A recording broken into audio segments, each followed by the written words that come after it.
Tony Martin experience and the second part of what is behind Theresa May's smile. Now, I left you on Tuesday with the question, is Theresa May actually right Prime Minister? Now, I said if you look behind the scenes, then you may not think that she is, because behind the scenes there is one man lurking in the shadows and one man who has a massive influence over Theresa May.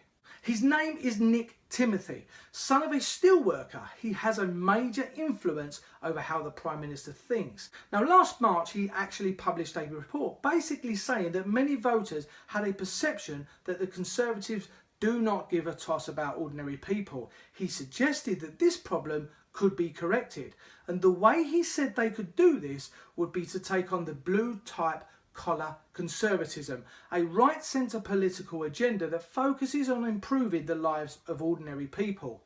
He then went on to elaborate on this point by saying we need to keep asking ourselves what, in 2016, does the Conservative Party offer a working class kid from Brixton, Birmingham, Bolton or Bradford? He wrote on the Conservative Home website, if we do that, we won't go far wrong. Jump forward 4 months later, when she began her reign as the unelected Prime Minister, she echoed his report and now plays on the fact that the party is going in the direction of the working class and the ordinary people. But Nick Timothy was also the author of that all-important conference speech that once again played on the fact that the party are now all over the principle of providing for the working class. He pokes and pushes Theresa May in this direction so much, and she relies on him so much that insiders have called him Theresa's brain. He has also made the comment, Labour in the pursuit of equality only hold people back. Timothy once wrote, but it is the Conservatives who help you to go as far as your potential allows, which if you read between the lines could be interpreted as the Conservatives are actually not for the working class but people of high incomes that are able to propel themselves further along the financial chain of command. But another point that no doubt Nick Timothy had his hand in is this statement from the speech of the Prime Minister. When we make the big calls, we'll think not of the powerful, but of you. May promised, when we pass new laws, we'll listen not to the mighty, but to you. When it comes to taxes, we'll prioritise not the wealthy, but you. Why then, last Thursday on the 13th, did she have a meeting with Rupert Murdoch in private? I would suggest that it was a meeting about Brexit. No definitive plan has been explained to many of us, and that could be simply because she hasn't got one.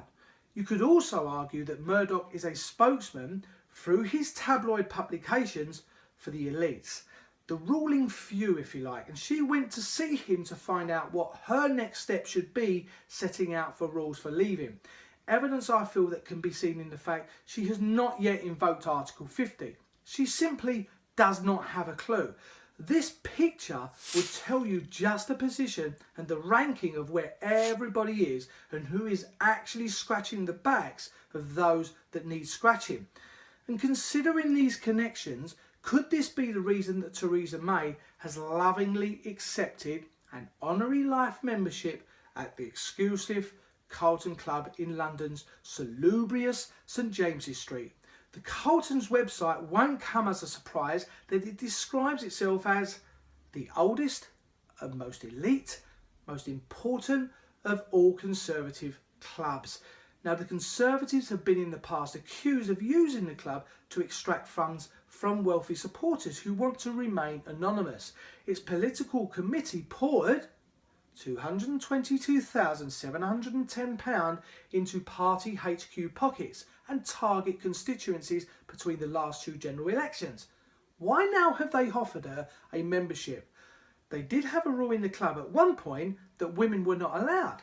If wealthy donators are members of the club and they want to remain unknown, one could ask, have they asked Theresa May to be a member in the hope that they could slightly manipulate her into producing policies that meet their needs and not ours?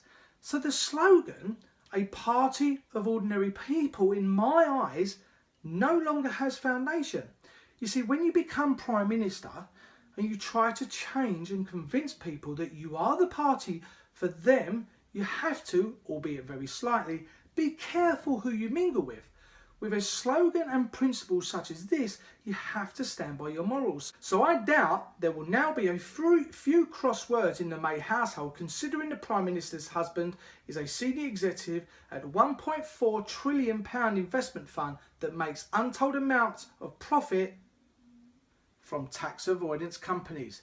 The little known company is one of the biggest forces in the world, although it has a pretty low profile in the financial sector, but its portfolio includes $20 billion of shares in Amazon and Starbucks, two of the companies that were named in Theresa May's crackdown. Now, I can't see this going down too well with the company Capital Group, who also have shares in various companies that have been reported as playing a part in the tax avoidance in the UK. So does Theresa May's new sense of direction really have any sincerity? Is it yet another way for the Conservatives to try and get votes? They are scared, and they are scared of the momentum that backing from the people that the Labour Party now have. The Prime Minister will say and do anything to maintain that power. And finally, does she really mean what she says? I don't think she does. You could argue that she has lied when you consider how she has voted on policies. This information is out there. We can find it and we can inform ourselves. Does the government know that we know they are lying? Of course they do. Do they care? No, they don't. Because over generations, the people behind the scenes have used figures like Theresa May, David Cameron, and even past leaders of Labour, quite possibly, to manipulate this world and our thinking for the betterment of their own self-appreciation.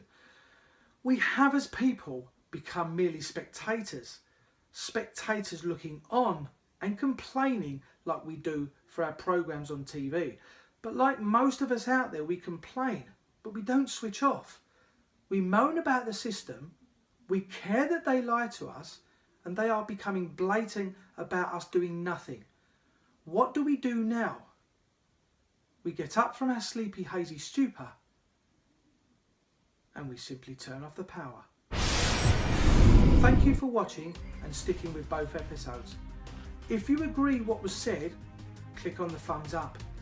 Comment in the blog box below, click on the big subscribe button, and why not be a part of the cure? Follow the hashtag on Twitter, and I'll see you next time.